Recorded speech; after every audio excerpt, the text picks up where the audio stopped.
And then there's some more foliage roundabout. Oh, these are supports for the next floor, and there's some windows that you can see inside. There's cool corner brickwork techniques that they used. There's a little window over here you can also see in. There's another look at the stack of wood. Can't really see it though. Now we'll go on to the interior. If you open the door, then you can get inside the blacksmith, where you'll be greeted by another anvil with some hot metal on it. That's been hooked probably from there. So a crate of more metal ingots.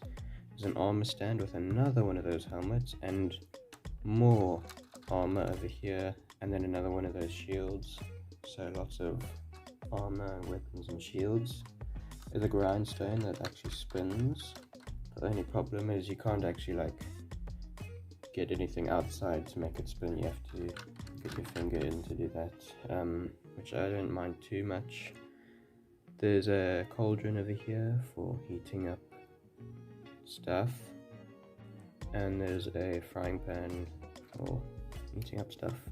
There's bar stock, a hammer over here and a spade, both in black, and then the broom just to tidy up.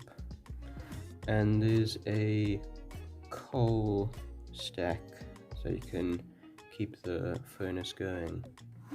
So yeah, there's also some windows over there so you can look out. Now if you take the stairs up, you'll get to the second floor, which is not one of the most detailed, but definitely the most satisfying to put all of these tiles on, just to finish it off. It was very satisfying. Okay, so start here. There's a little roof to shelter the furnace from rain and wind and stuff, and there's a little sign for the blacksmith, and this also continues the chimney going up. And I thought this was a pretty cool technique to get this angled curved plate to go perfectly in between those two snot bricks to support the roof so it doesn't move around, which I thought was pretty cool. Got another window over here and a similar door design, not the same as the one downstairs, but very similar. You open up, there's a lantern over there, and then you go into the interior. Walking through the door, you'll be greeted by a ready-made table with some cool chair designs, even though they're not minifigure scale. Get one out. Oops. I lost a few legs. It uses axe pieces to make the backrest, which I thought was pretty cool. I know this is going to irritate people, so I'll just fix it. There, happy now? Good. So, table's got some lettuce and chicken. There's some candles up on this side of the wall where there's another window, and on this side of the window. And then over here is a butter churner.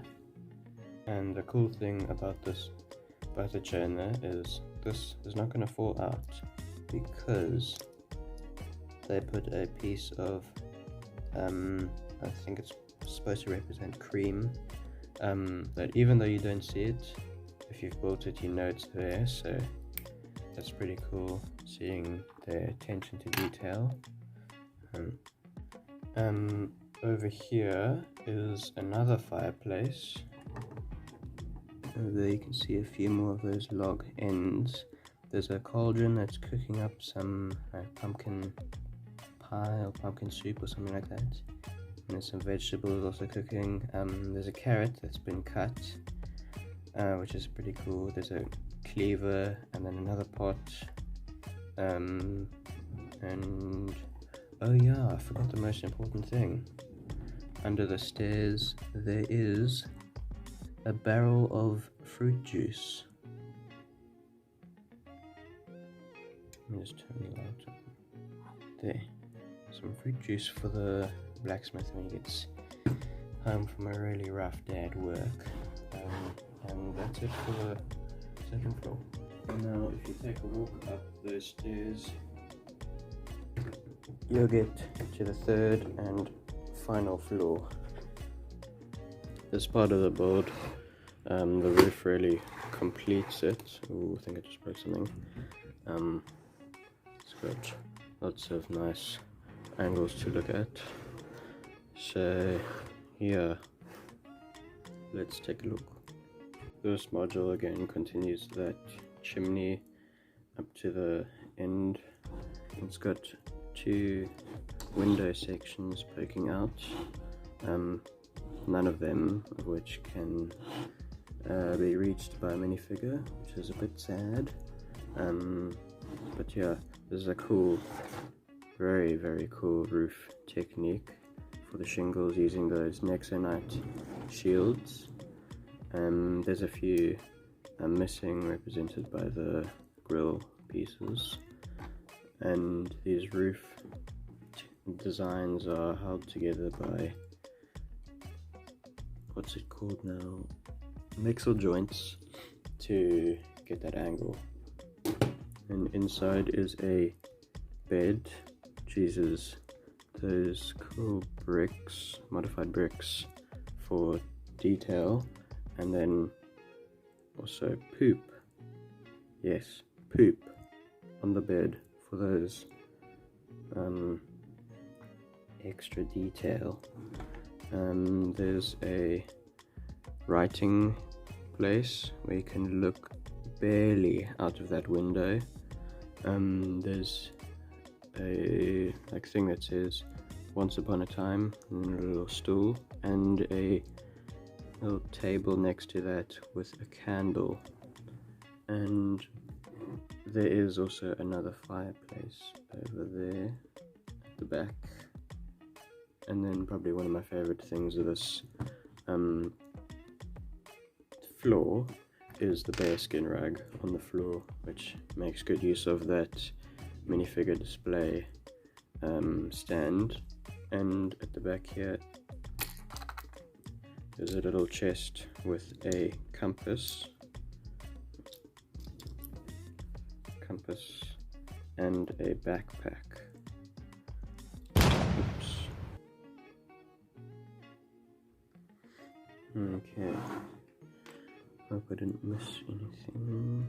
No. Okay, so let's put it back together and then I'll talk about some details on the outside. Okay, just for a size comparison, I did two sets. One is this very strange, not Star Wars, speeder thing, and the Dagobah Jedi training. So yeah, absolutely dwarfs both of them.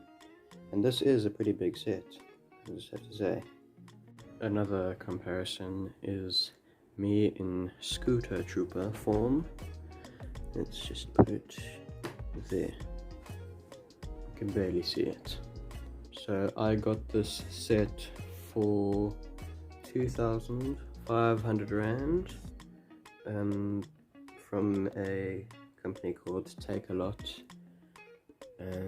I think it's definitely worth it. There is no bad angle to look at it. All the angles are filled with detail. Yeah, just goes well together.